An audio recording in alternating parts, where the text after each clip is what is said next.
Hello बच्चों। तो क्या हाल चाल, सब कुछ बढ़िया।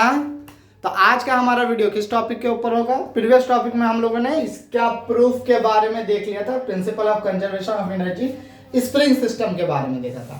आज इसका ग्राफिकल रिप्रेजेंटेशन हम लोगों को करना है। ग्राफिकल रिप्रेजेंटेशन एग्जामिनेशन पर्पज से इंपॉर्टेंट है और आप लोगों को समझना भी इंपॉर्टेंट है ना।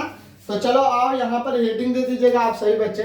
Graphical representation of energy versus compression extension आप बोल सकते हैं, डिस्टेंस, ठीक है ना, डिस्टेंस लेकर चलते हैं। तो ग्राफिकल रिप्रेजेंटेशन हेडिंग दीजिएगा बच्चे लोग, सभी बच्चे हेडिंग देंगे। Graphical representation of energy representation, graphical representation कर रहे हैं हम लोग। क्या कर रहे हैं? Graphical representation. ग्राफिकल रिप्रेजेंटेशन करने के लिए आप सभी बच्चे एक काम करें। क्या काम कीजिएगा? सीधा सीधी एक काम कीजिए। सबसे पहले कोऑर्डिनेट एक्सिस में, कोऑर्डिनेट एक्सिस हम लोग किस तरह लेते हैं देखोगे। ये हमारा एक्स एक्सिस है, ये हमारा वाई एक्सिस है। ओके, एक्स एक्सिस में एनर्जी है, सॉरी एनर्जी बोल रहे हैं, डिस्प्लेसमेंट है। डिस्प्लेसमेंट कौन सा देखोगे, ये याद रखना, ये जो हमारा जो पोजीशन था हमने जो बताया था, एक एक्सटेंशन पोजीशन है और एक कॉम्प्रेशन पोजीशन है। एक हमारा कैसा पोजीशन है? एक्सटेंशन है। और एक हमारा कैसा पोजीशन है?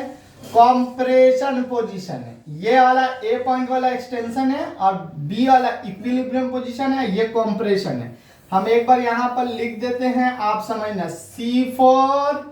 C4 compression. ओके, जहां पर एक्सटेंशन जो है स्प्रिंग का वो -x है, मतलब अंदर की तरफ है। यह है न्यूट्रल पोजीशन। कैसा पोजीशन है? न्यूट्रल, जहां पर एक्सटेंशन x इक्वल टू 0 है। x कितना है? 0। और ये है हमारा एक्सटेंशन पोजीशन जहां पर x मैक्स है। x क्या है? हमारा मैक्स है। इससे ज्यादा तो बढ़ेगा ही नहीं, इससे ज्यादा नहीं बढ़ेंगे, x मैक्स। और यहाँ पे कॉम्प्रेशन के पास हम लोग का x क्या है? मीन है। इससे ज्यादा ये कॉम्प्रेस नहीं होगा। इससे ज्यादा कभी कॉम्प्रेस होगा नहीं ना, इससे ज्यादा तो कॉम्प्रेस हुआ भी नहीं है। तो सबसे कम कॉम्प्रेशन यही है, सबसे ज्यादा कॉम्प्रेशन यही। ओके, अब आप देखिएगा क्या होती है यहाँ पर ग्राफ का रिप्रेजेंटेशन। एक ग्राफ हमें अगर बताएं, ये ले लीजिए ई एनर्जी का पोजीशन, यहां पर रहा ऑरिजिन, एक्स मीन जितना था मैग्नीट्यूड में, हम लोग तो एक बात जानते हैं ना, मैग्नीट्यूड वाइज देखोगे, मैग्नीट्यूड वाइज सिंस हम ये बात जानते हैं, magnitude wise of x max जितना है, मैग्नीट्यूड वाइज बच्चा हम बार बार बोल रहे हैं, ठीक है, मैग्नीट्यूड वाइज एक्स मीन भी कितना है? उतना ही है। एक्स मीन भी हमारा कितना है मैग्नीट्यूड वाइज? उतना ही है x mean. Okay, x mean भी अगर उतना ही हो चुका, तो अब यहां से इंपॉर्टेंट है बातें देखने वाली। क्या क्या इंपॉर्टेंट बात है देखने वाली? देखिएगा, एनर्जी, स्प्रिंग एनर्जी कितना होता है? हाफ के एक्स स्क्वायर होता है। मान लो यहां पर मेरा ए पॉइंट है, यहां पर ले लेते हैं ए पॉइंट, ये मेरा जो न्यूट्रल पॉइंट था वो बी पॉइंट था, यहां पर ब्रैकेट ओपन करके बी पॉइंट लिखते हैं, और ये हमारा सी पॉइंट था, ठीक है, बराबर है ना? हाँ, लगभग लगभग बराबर है, सी पॉइंट था। ए पॉइंट पास स्प्रिंग पास टोटल कौन सा एनर्जी था? अगर आप ठीक से देखिएगा तो एट पॉइंट ए, यहां पर हम लोग लिखते हैं एट पॉइंट ए पर, कहां पर? एट पॉइंट ए पर स्प्रिंग के पास ओनली पोटेंशियल एनर्जी था। अब पोटेंशियल एनर्जी कहने का मतलब U A is equals to half K X square. Okay, but kinetic energy कितना था यहां पर बच्चा लोग? काइनेटिक एनर्जी एट ए पर 0 था। जाके आप प्रूफ देखिएगा। तो स्प्रिंग के पास सिर्फ पोटेंशियल एनर्जी है, काइनेटिक एनर्जी नहीं है। मतलब अगर आप सोच के देखें ए पॉइंट पास सिर्फ काइनेटिक एनर्जी है, तो total energy, sorry elastic energy है, तो टोटल मैकेनिकल एनर्जी एट ए किसके बराबर है सर? दिस प्लस दिस, तो हाफ के एक्स के बराबर है, मतलब यू एट ए मतलब मैकेनिकल एनर्जी यानी टोटल एनर्जी दोनों किसका फंक्शन है? अगर ठीक से देखो, एक सेकेंड इसे हम थोड़ा सा ओमिट करें, तो mechanical energy at A is equals to potential energy is equals to, या फिर आप ए ना लिख करके आप ऐसे भी लिख दोगे तो काम हो जाएगा, क्योंकि दोनों को ऐड कर रहे हैं तो कितना आ रहा हमारा? हाफ के एक्स स्क्वायर आ रहा। अब एनर्जी एट ए किसका फंक्शन है देखोगे? एनर्जी एट ए बच्चा लोग किसका फंक्शन है? Half K X square. अगर आप छोटा में देखिएगा तो आपने ये सीखा था, ये कांस्टेंट रख लीजिए, सी कांस्टेंट एक्स स्क्वायर। ये किसका इक्वेशन है? पैराबोला का इक्वेशन है ना। अब पैराबोला का माउथ किधर खुलेगा? जिधर पावर 1 रहता है पैराबोला का माउथ उधर साइड खुलता है, उस एक्सिस में खुलता है। ये बात बोले थे ना आप लोगों को। तो यहां पर पावर y में है, y का मतलब e में है, तो माउथ भी किधर खुलेगा? e के तरफ खुलेगा। सर अपवर्ड e कि डाउनवर्ड e, अपवर्ड y कि डाउनवर्ड y।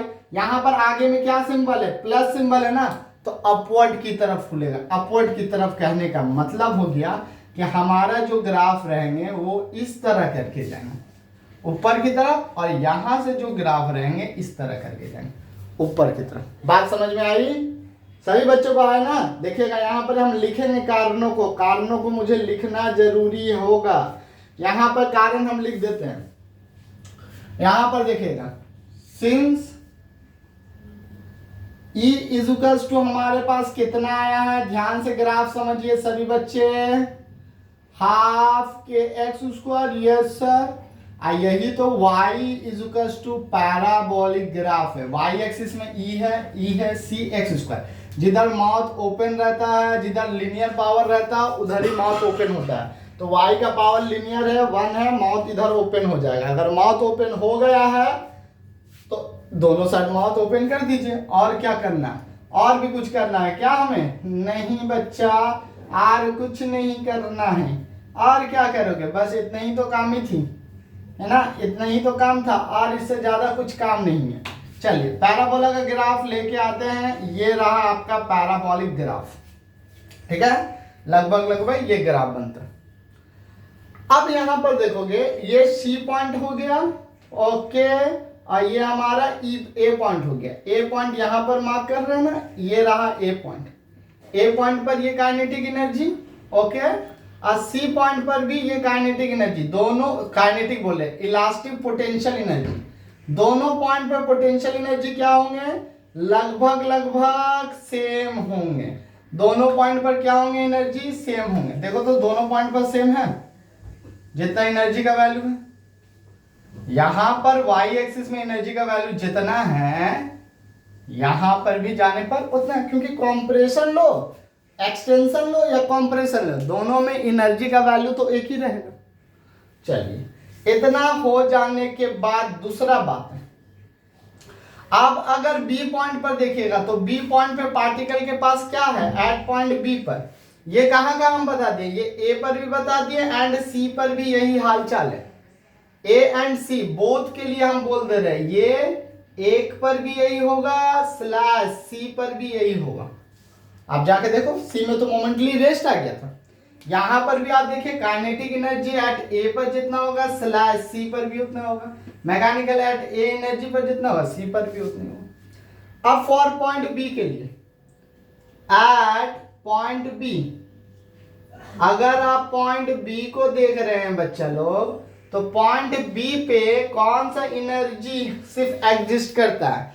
क्योंकि कंप्रेशन तो जीरो हो गया है।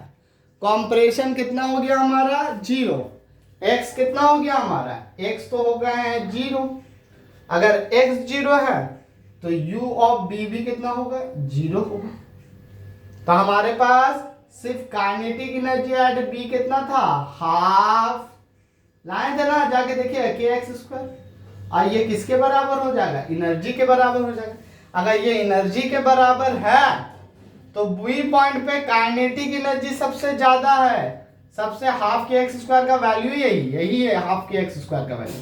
ये जो ग्राफ लाइन है ना, ये हाफ के एक्स स्क्वायर का वैल्यू है, हाफ के एक्स स्क्वायर का लाइन। तो यहां पर एनर्जी सबसे ज्यादा। अब उसके बाद अगर आप देखिएगा काइनेटिक एनर्जी सी पर 0 है, ए पर 0 है, यहां पर एक पॉइंट यहां आया, सी पर काइनेटिक एनर्जी 0, सी ए पर काइनेटिक एनर्जी 0। अगर हम तीनों को जोड़ देंगे बच्चा तो ग्राफ कुछ इस तरह बनेगा, पता चल रहा है ग्राफ। अब ये देखिएगा, ये आपका जो ग्राफ है ना, ये पोटेंशियल एनर्जी का ग्राफ है। देखो सी पॉइंट में इलास्टिक पोटेंशियल एनर्जी सबसे मैक्स, ए पॉइंट में सबसे मैक्स, बी पॉइंट पे 0 क्योंकि कॉम्प्रेशन 0 था। सी पॉइंट पे काइनेटिक एनर्जी 0, ए पॉइंट पे काइनेटिक एनर्जी 0, मोमेंटली रेस्ट था, बट बी पॉइंट में काइनेटिक एनर्जी मैक्स। तो ये हमारा किसका ग्राफ आ गया है, अगर ये देखिएगा तो ये पोटेंशियल एनर्जी का ग्राफ है, स्प्रिंग एनर्जी का। और इसे देखिएगा, इसे देखेंगे, अगर आप लोगों को कहां दिखाएं, यहां पर दिखा दें, हाँ एरो दे देते। अगर आप इसे देखिएगा तो ये काइनेटिक एनर्जी का ग्राफ हो गया, और इसे देखिएगा तो ये हो गया पोटेंशियल एनर्जी का ग्राफ। और ये जो ग्राफ आप देख रहे हो ना, ये जो ग्राफ लाइन्स है, ये जो लाइन्स है, ये टोटल मैकेनिकल एनर्जी का लाइन है, टोटल मैकेनिकल एनर्जी का लाइन। अब आपको एग्जाम में ये ड्रॉ करने बोला जाएगा, समझ में आ रहा है ना मेरी बातें, समझ के रखिएगा। अब इस ग्राफ में कुछ इंपॉर्टेंट नहीं है, एग्जाम में आपको क्या करेगा, क्या करने बोल दिया जाएगा, draw the graph of the potential and kinetic energy for spring mass system, और कुछ नहीं, फिगर नहीं बनाना, सिर्फ ये ड्रॉ कर देना। ओके बच्चे लोग, क्लियर, किसी को दिक्कत नहीं ना? अगर दिक्कत है तो कमेंट बॉक्स में कमेंट कीजिएगा, ठीक है। अब आप लोग से हम मिलते हैं नेक्स्ट वीडियो में। आज का वीडियो हमारा यहीं तक रहेगा, नेक्स्ट वीडियो में कुछ अच्छे प्रॉब्लम को लेकर के आप लोग के साथ मिलते हैं। तब तक के लिए बाय बाय, पढ़ाई लिखाई करते रहें। Okay okay sir.